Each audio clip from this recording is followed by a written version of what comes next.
The rain pounded against the windows of the high-rise office building in downtown Chicago as I stared at my computer screen, the clock ticking past 7. My boss, Jordan Hayes, the charismatic CEO of our marketing firm, had just sent me an email. "Alex, great job on the pitch today. Care to join me for drinks at my place? We can celebrate." My heart skipped a beat. Jordan was the kind of man who commanded attention with his sharp suits and even sharper mind, but this invite felt personal, dangerously so. I hesitated, my fingers hovering over the keyboard. At 28, I was still navigating my identity in a world that wasn't always kind to guys like me, especially in a corporate environment where being openly gay could mean sidelined opportunities. But Jordan, 42 and seemingly straight as an arrow with a wedding ring glinting on his finger, had always been supportive, mentoring me through late nights and tough projects. What harm could a drink do? I typed back, "Sure, sounds good," and grabbed my coat, stepping into the storm outside. By the time I arrived at his upscale condo overlooking Lake Michigan, the rain had eased to a drizzle. Jordan greeted me at the door with a warm smile, his tie loosened and sleeves rolled up, revealing forearms toned from weekend hikes. "Come on in, Alex. Make yourself comfortable." The place was impeccable modern furniture, abstract art on the walls, and a bar stocked with top-shelf whiskey. We settled on the leather couch, glasses in hand, talking shop at first. But as the liquor warmed my veins, the conversation shifted. Jordan confessed how the pressures of running the company weighed on him, how his marriage to Elena had grown distant over the years. "Sometimes I wonder if I'm living the life I was meant to," he said, his eyes locking onto mine with an intensity that made my pulse race. I shared my own struggles, growing up in a conservative suburb where my high school crush on the football captain had to stay buried, the fear of rejection that kept me single even now. Jordan listened, really listened, his hand brushing mine as he refilled my glass. There was a spark, undeniable, but I pushed it down. He was my boss, married, and this was just drinks, right? Yet, as the night wore on, he leaned in closer, his voice dropping to a whisper. "Alex, you're more than just a talented employee to me. You've got this fire, this authenticity I envy." My breath caught. Was this happening? Before I could process, he pulled back, apologizing. "I shouldn't have said that. Forget it." But I couldn't.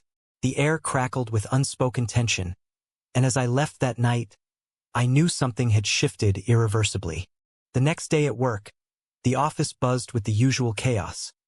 Meetings, deadlines, coffee runs. Jordan acted normal, professional as ever, but his glances lingered a second too long. I buried myself in work, trying to ignore the butterflies in my stomach. By week's end, another invite came, this time for dinner. "Just to discuss the new campaign," he texted. I went, telling myself it was business. But over steak and wine at his place, the barriers crumbled. He opened up about his doubts, how he'd suppressed feelings for men since college to fit the mold his family expected. Successful, heterosexual, the perfect provider. My parents drilled it into me. Marry well, climb the ladder. But what if that's not who I am? His vulnerability hit me hard. I admitted my own fears, how coming out to my family had been a battle, with my dad still barely speaking to me. As we talked, our knees touched under the table, and neither of us moved away. It was electric, terrifying. Jordan's hand found mine, and for a moment, the world narrowed to just us. No kiss, no crossing lines, just raw connection. But guilt gnawed at me. He was married. This could ruin everything. I pulled away, excusing myself early. Driving home, my mind raced. Was I falling for my boss? And what about Elena? She worked in finance, traveled often, but she existed in his life.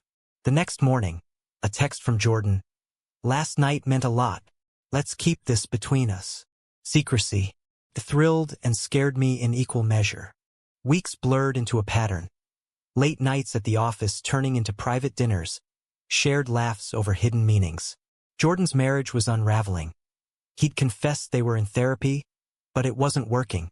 "I care for her, but it's not passion," he said one evening, as we sat on his balcony watching the city lights. I wanted to believe him, to let myself feel without reservation. But society loomed large, whispers in the office about favoritism, my friends warning me about power imbalances. He's your boss, Alex. This screams HR nightmare. My best friend Mike said over coffee. I nodded, but my heart disagreed. One night, after a successful client win, Jordan pulled me into his office. You were brilliant today. His praise warmed me, but then he closed the door, his expression serious. Alex, I think I'm falling for you. The words hung there, heavy. I froze, emotions crashing. Joy, fear, desire. But what about everything? Your wife, the company? He sighed, running a hand through his hair. I don't know, but denying this feels wrong. We didn't act on it, but the admission changed us. Stolen moments, brushing hands in meetings, meaningful looks across rooms, fueled a fire that threatened to consume. As our bond deepened, cracks appeared. Elena sensed something, confronting Jordan about his late hours. He downplayed it, but the guilt etched lines on his face. At work, rumors swirled. A colleague hinted at seeing us leave together. Be careful, she warned. I started questioning my choices. Was this love or infatuation? Could a relationship built on secrecy survive? The drama escalated when Jordan's parents visited, expecting the picture-perfect family. He introduced me as his protégé, but the tension was palpable. That night, alone with me, he broke down. I can't keep living a lie. His tears mirrored my own turmoil. What had we started? The secrecy weighed heavier with each passing day, like a chain tightening around my chest. Jordan and I navigated our days with forced normalcy. Professional emails, curt nods in hallways, but our evenings were a different story. We'd meet at hidden spots. A quiet park bench by the lake or a dimly lit bar in a neighborhood far from the office. There, we'd talk for hours, unraveling each other's pasts. Jordan shared stories of his youth, how he dated women to please his conservative father, a retired military man who viewed anything outside the norm as weakness. He'd disown me if he knew, Jordan admitted one night, his voice cracking. I held his hand under the table, my thumb tracing circles on his skin, offering silent support. My own family issues bubbled up too. My sister, the only one who truly understood, called me out during a weekend visit. Alex, this sounds messy. He's married. Think about the fallout. She was right. The ethical dilemma gnawed at me. Was I the other man destroying a marriage? But Jordan insisted it was already broken. Elena and I are roommates at best. We've talked divorce. Still, doubt lingered. Society's judgments amplified it, news articles about workplace affairs, friends sharing horror stories of power dynamics gone wrong. You're risking your career for what? A fling? Mike pressed. I defended it as more, but deep down, fear festered. Then came the first major conflict. At a company retreat in the suburbs, Jordan and I shared a cabin by accident? Or was it? Tensions ran high with team-building exercises and group dinners. One evening, after everyone retired, we sat by the fire pit, the crackling flames mirroring our simmering emotions. I want to be with you, openly, Jordan whispered. My heart soared, but reality crashed in. What about Elena? The board? This could end us both.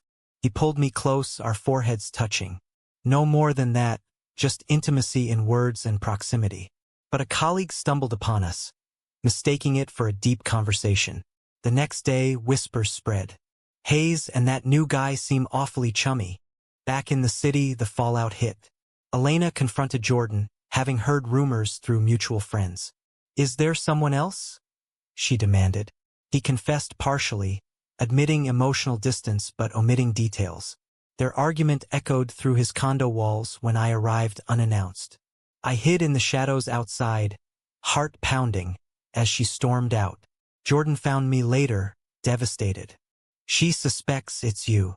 Guilt consumed me. Was I the villain here?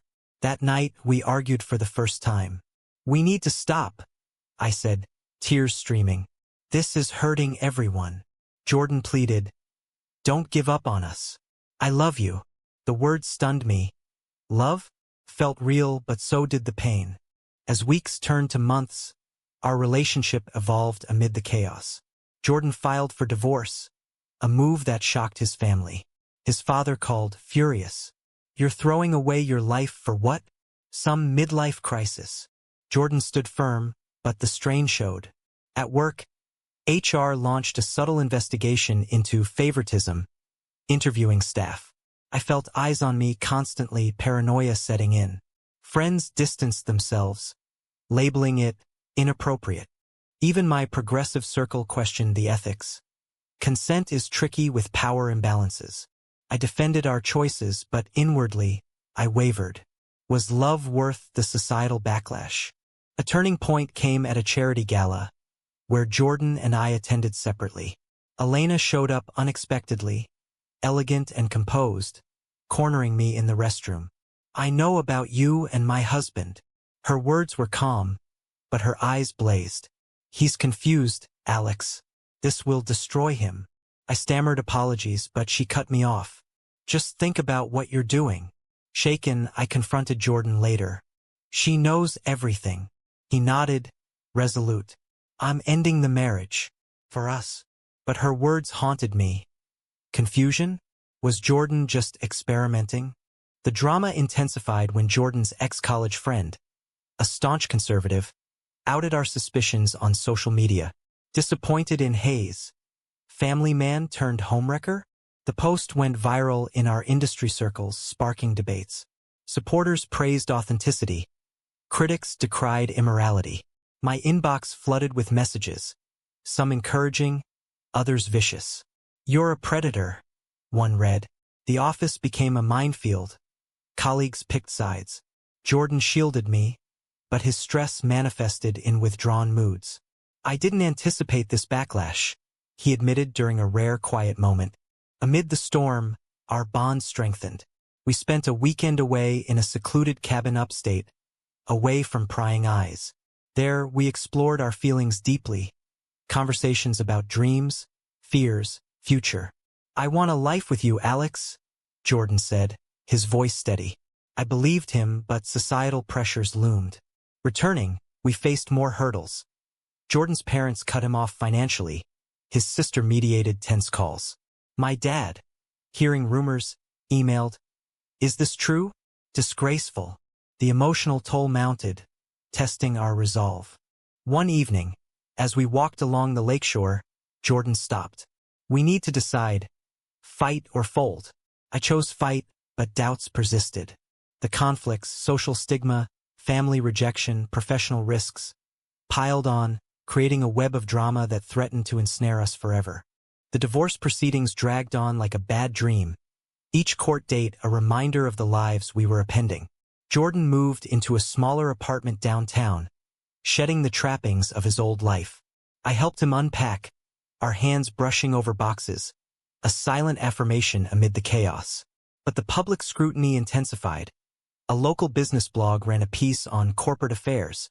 When power meets passion, anonymizing us but hinting heavily. Comment sections erupted with opinions, some defending LGBTQ+ rights, others slamming adultery. "Love is love," one user wrote. "Not when it breaks vows," another countered. The debate mirrored my internal struggle. Was our love justified or selfish? At work, the board called Jordan in for a meeting. "Concerns about conduct," they said. He emerged pale, confiding later, "They want me to step down temporarily." My position felt precarious. Promotions I'd earned were questioned as nepotism. Colleagues split. Some allies offered quiet support. Others distanced themselves. "This is toxic," a teammate muttered in the break room. I nodded, but resentment built. Why couldn't we just be? Society's norms felt like shackles, forcing us into roles we didn't fit. Family interventions added fuel. Jordan's sister flew in, arranging a dinner to talk sense. Seated across from her, I felt like an intruder. "You're young, Alex. He has responsibilities, a reputation, a legacy." Jordan defended me fiercely. "This is my truth." She left unconvinced, warning of isolation. My own family echoed the sentiment. My mom called voice trembling. I support you being gay, but it's complicated. The word complicated became a mantra, underscoring every choice. A controversial twist emerged when Elena went public in a women's forum online, sharing her side. Betrayed by my husband and his employee, sympathy poured in for her, painting Jordan as the villain and me as the enabler. LGBTQ plus advocates rallied, arguing for nuance. Coming out late isn't betrayal, it's survival. But the backlash hit hard. Protests outside our office by conservative groups, chanting about family values. Jordan hired security, but the fear was real. One night, eggs splattered our cars. Anonymous threats arrived via mail. Was this worth it? I asked Jordan, voice breaking. He held me. You are. Amid the turmoil, moments of tenderness sustained us. A quiet dinner at home, cooking together, laughing over burnt pasta. Jordan's divorce finalized, granting him freedom but at a cost. Alimony, custody battles over their dog. No kids, thankfully. He proposed we go public officially. No more hiding. I agreed, but nerves jangled. Our first outing as a couple, a gallery opening. Heads turned, whispers followed. A reporter approached. Mr. Hayes, care to comment on recent rumors? Jordan squeezed my hand. This is Alex, my partner. We're happy. The article the next day was mixed. Praise for bravery, criticism for disruption. The office dynamics shifted dramatically. HR mandated sensitivity training, but tension simmered. A subordinate filed a complaint, claiming favoritism in assignments. Investigations cleared us, but the damage lingered. Friends debated our story at gatherings. Power imbalance makes it unequal, but love transcends that, others argued. I found myself defending our choices constantly, exhaustion setting in. Jordan noticed, suggesting therapy. We need tools to navigate this. Sessions revealed deeper issues, his internalized homophobia, my fear of abandonment. Progress was slow but healing. A high-stakes client meeting tested us further. The conservative exec eyed us suspiciously. Heard about your situation. Jordan stayed composed. Personal life doesn't affect business. We won the account, but the victory felt hollow. Later, Jordan confessed doubts. Maybe I rushed this. Panic gripped me. Are you regretting us? He shook his head. No, just the pain it's causing. That night, we argued again about timing, readiness, societal pressure. We can't change the world overnight, I yelled. But we can try, he countered. As conflicts mounted, a surprising ally emerged. Elena. She reached out, meeting me for coffee. I was angry, but I see now, Jordan was never fully mine. Her forgiveness lifted a weight, but sparked more debate online. Victim turned supporter? Stockholm. The narrative twisted, fueling endless discussions. Jordan's father softened slightly, sending a terse email. I don't understand, but you're my son. Small wins amid the drama. The climax built when Jordan was offered a buyout for his company share. A way out. We could start fresh elsewhere, he suggested. Tempting, but running felt like defeat. I pushed back. We fight here. Our decision ignited more controversy. Staying meant facing the fire head-on. Emotions ran high, choices defining us. Would we emerge stronger or shattered? With the divorce behind him, Jordan threw himself into rebuilding, both personally and professionally. We moved in together, a cozy loft in Wrigleyville, away from the corporate glare. Mornings started with coffee and kisses on the cheek, simple acts that grounded us. But the world didn't let up. A podcast invited Jordan to discuss late-in-life coming out, turning our story into public fodder. He accepted with my blessing. Sharing might help others, he said. The episode aired, raw and honest. His suppressed youth are meeting the fallout. Listeners divided, empathy from some, vitriol from others. Inspirational, irresponsible. The exposure amplified everything. At work, the board reinstated Jordan, but with caveats, oversight on personnel decisions. I transferred departments to avoid conflicts, a demotion in disguise. Colleagues' attitudes varied. Some congratulated us quietly, Others gossiped. A team lunch turned awkward when a coworker asked point-blank, "How do you handle the power thing?" I stammered, "With communication." Jordan backed me up, but the question lingered, highlighting ongoing societal scrutiny. Family reconciliations progressed unevenly. My dad visited unexpectedly, stiff but trying. "I don't get it, but if you're happy." We shared a beer, tentative bridges forming. Jordan's parents remained distant, his mom sending care packages without notes. His sister became our advocate, hosting a small gathering. "Family evolves," she toasted. But external pressures persisted. LGBTQ+ groups praised us as role models, while conservative media labeled us agenda pushers. A debate show featured proxies arguing our case. Consent in hierarchies? The no side won polls, stinging deeply. A major crisis hit when a former employee sued the company, alleging a toxic environment fostered by our relationship. Details leaked, favoritism claims, emotional distress. The lawsuit dragged us into depositions, reliving every moment. Jordan's stress peaked. He snapped at small things, withdrawing. "This is my fault," he muttered one night. I reassured him, but doubt crept in. Was our love resilient enough? Therapy helped, uncovering resentments. His guilt over Elena, my insecurity about being the younger one. Amid legal battles, we found solace in community. Joining a support group for LGBTQ+ professionals, we heard similar stories, hidden affairs, coming out costs. "You're not alone," a member shared. It empowered us, but also highlighted systemic issues. Workplace discrimination, societal biases.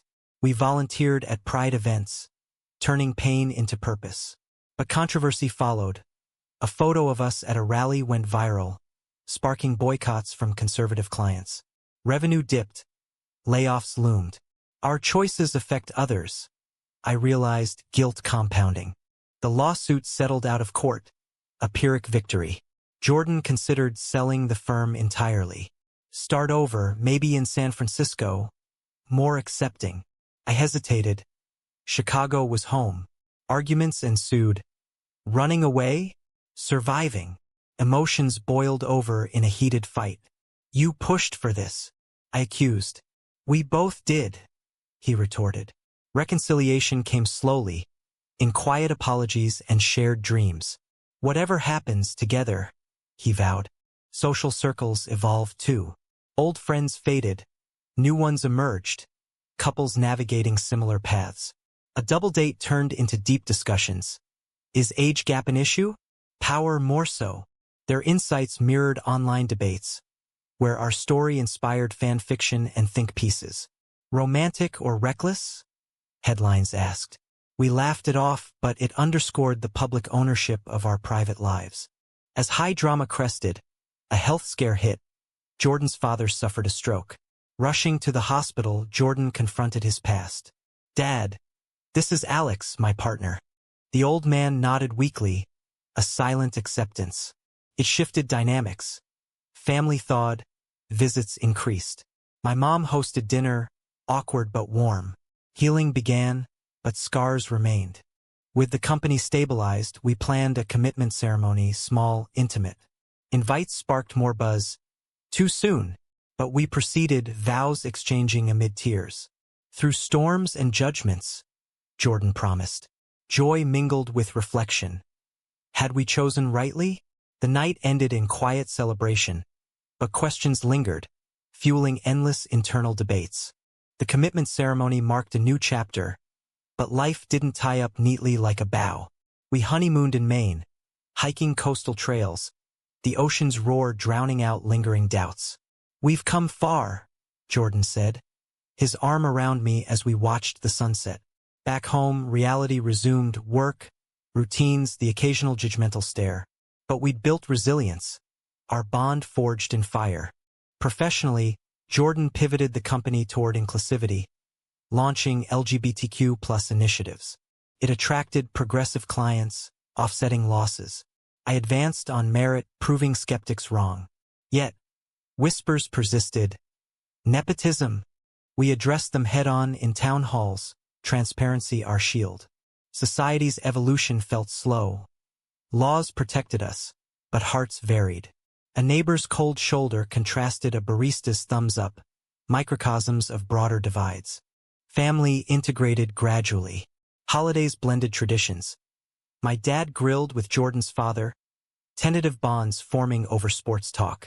Progress, my sister noted. Elena remarried happily, sending a card, wishing you peace. Her grace closed a painful loop, but sparked debates among friends. Forgiveness or enabling? Our story inspired others. A young intern came out, crediting our visibility. You showed it's possible. But controversy never fully faded.